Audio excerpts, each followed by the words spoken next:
Nowadays there's a lot of survival themed games, like a lot, or should I say too many, as they all end up focusing on the same aspect, which is just survive as long as you can and build a fortress with no real end goal objective. Games like The Forest come into mind with that. While it is fun at first, it gets very dull very quickly. However, there are games that stand out and with good reason, and today that game would happen to be We Happy Few. We Happy Few falls under the category of survival, so on a glimpse it may not seem like much, however once you play it there is actually more to it. This game actually has got a main story with side missions, which for a survival game, that's pretty rare. Or well, from what I've seen, the only other game which I know which has an endgame itself is Minecraft, and well, it's pretty shit. From looking at the trailer itself, it seems to be that the main focus is around a drug called Joy. What is Joy, you ask? Well, it seems to be a drug which the consumer voluntarily takes to lead a happier future with no memory of the past. So basically it's like a roofie which people are willing to take. Wait, what? However, there's a dark twist to the joy pills beside it being fucking disturbing, and that is that anybody who refuses to take them is considered a downer. And what do the happy folk of Wellington do to downers? Well, they'll either try to force you to take the pill, or kick the living shit out of you until you're dead in fear of remembering. Remember what exactly? Well, that's the part of the mystery to this game, and I will leave it with you, as from what I can gather, it's quite important to the main story. From starting off, you're already under the effects of joy, and while you're happily doing your job, you see an article about yourself and your brother, and from here, the effects of joy start to wear off, and you remember that you lost him earlier in life. How will you lose him over? That's part of the story, and I have no idea yet. At this stage, you're given the choice to take the pill once more to forget, or remember. Obviously the choice you're meant to take is remember, but it's a nice touch to give you the choice to forget. Similar to how you can finish Far Cry 4 really quickly if you just choose to wait. If you haven't seen that and you've got Far Cry 4, just go try it, it's brilliant. After choosing to remember, you start walking through the offices and you learn that all is not as it seems. Going from areas that look abandoned to others of citizens hallucinating objects that look like one thing and taste like something when they're actually something completely different. Yeah, you see that pinata right there? Yeah, that's not a pinata, that's a rat. Yep, that's just fucking gross. After you try to stop yourself from being sick, as that's the right thing to do, the Joyful find out you've actually become a downer and go to attack you. You end up fleeing to the sewers to escape from the police, or as they're known in this game, the Bobbies. That's a fucking fantastic name. They try to catch you and they end up cornering you. Once you've been smacked around the head by one of them, the game begins properly. And from here, it's up to you to escape this nightmare. Upon finding the ladder in the sewer and going up to the surface, you witness one of the greatest aspects of this game. And that's the design of, well, everything. You can see the devs really wanted to put some emphasis on atmosphere in this game. And for a game in alpha, it's pretty fucking impressive. While exploring the outskirts, you meet various people who, depending on who you talk to, show different stages of the withdrawal of the joy pill. You've got the newly remembered who are more scared than anything, just like yourself. They're depressed and slightly delusional. If you speak to them, you'll actually see what I mean by that.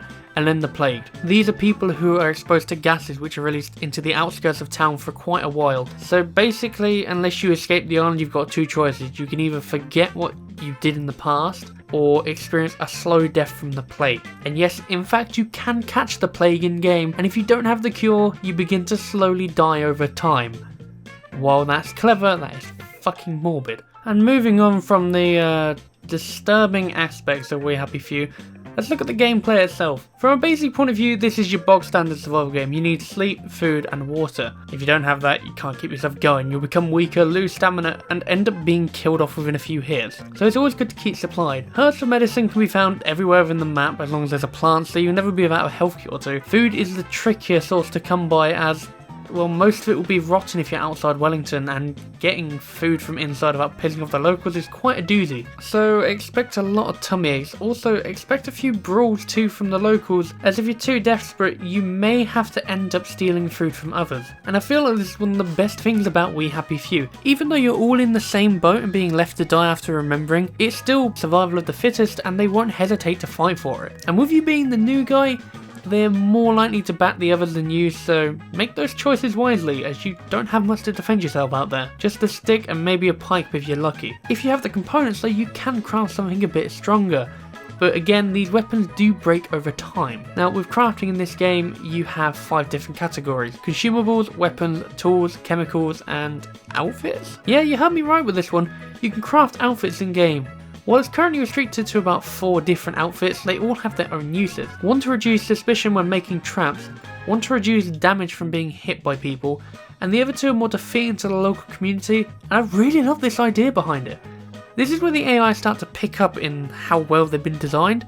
If you're dressed like a joyful or a downer while walking through the different towns, they make remarks at you, and sometimes even go to attack you. Even though they realise when you talk to them who you are, they still want to go for you because you don't belong. And overall, that's a really clever aspect to this game, and I think that's what I love about it. It's not just, oh, you're in the middle of nowhere with these infected things, you're actually in civilization, but fitting in is the key.